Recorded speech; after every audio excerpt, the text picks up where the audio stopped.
Warriors and Nuggets tonight in Denver. Warriors are, they are hot right now. Laying 2 on the road. Total is 223. I mean, they looked good in game 1. Came back in game 2. Looked even better. 2-0 lead in the series. Chris, can we just expect more of the same from Golden State tonight? Yeah, well, I mean, I don't want to say the same exact thing we said about the Suns and Bucks because now I'm starting to get cautious about this stuff. But dominating performances so far from the Warriors, and that's really on both sides of the court. It seems like, from the eye test and how you see them guard this Nuggets team, it's almost as if it seems easy for Golden State. I mean, they know that they have to try to take Jokic out of the game. That's what any team tries to do. But the way they're doing it is really effective. Draymond Green is driving him crazy. And this three-headed monster on offense that they have now between Poole and Clay and Steph, you kind of have to check yourself as a bettor because this is a really easy team to like, right? I mean, they're fun to watch. They're nailing threes. Everyone's smiling. Whatever that arena is called up there now, it's going crazy. But I think it's very legit. I mean, it's a very tough offense to stop because unlike Denver, who it's all predicated around Jokic, guys are kind of moving around him and it's not always effective. Golden State, there just doesn't seem like there's any ego with this team. There never has. I mean, except for when Kevin Durant was there, but that's a different story.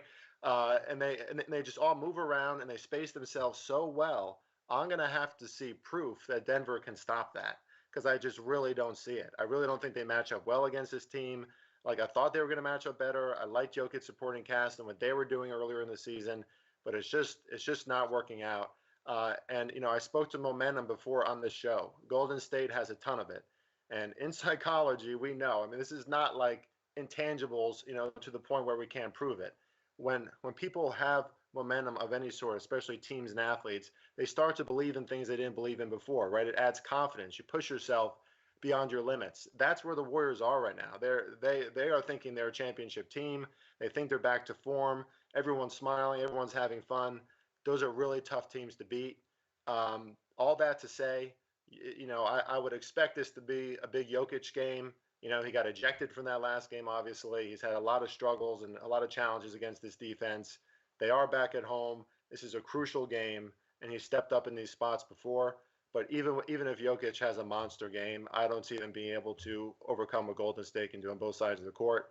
So at a pretty short line of -2, I have to take the Warriors tonight. I feel like Mike Malone and his staff has been just buried in film these last 2 days.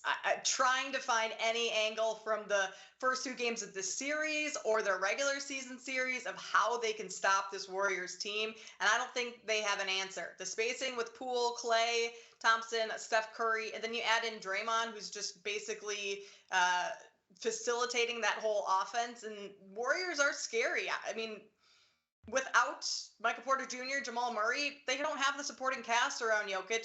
And not to mention, Jokic is a -45 on this series right now. So as much as he is the MVP, likely MVP of this regular season, back-to-back seasons being MVP, actually, I just don't see him being able to get it done based on the way the Warriors have been defending him.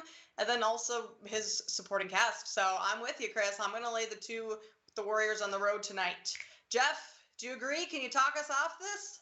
No. I mean, Malone can hope all he wants. Look, I can hope that Kim Kardashian knocks on my door tonight, but she's probably not going to. So, I mean, hope's cool and all. You can pretend, but, at the end of the day, Mike Malone, I feel bad for a little bit. I feel bad for Jokic. The truth of the matter is this has been a constant problem. Jamal Murray can't stay healthy, and he's had to trot out people that really don't belong in playoff games, like, all due respect, God love him, Jeff Green, Bryn Forbes, Austin Rivers. They're just not good enough, okay?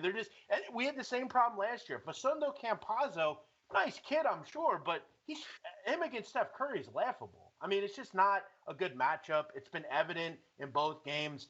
And, you look at what Kerr and the Warriors have done. They've completely taken Jokic out of the game. And even if he does drop 31 and 12, it doesn't matter because no one else really does enough. I'm not worried about Will Barton or Monty Morris or Aaron Gordon. I'm just not worried about these guys. And at the end of the day, one of the constant continuing problems for the Denver Nuggets, again, has been defensively. They're just not good enough defensively. Haven't been last year, haven't been in the bubble year, and haven't been this year.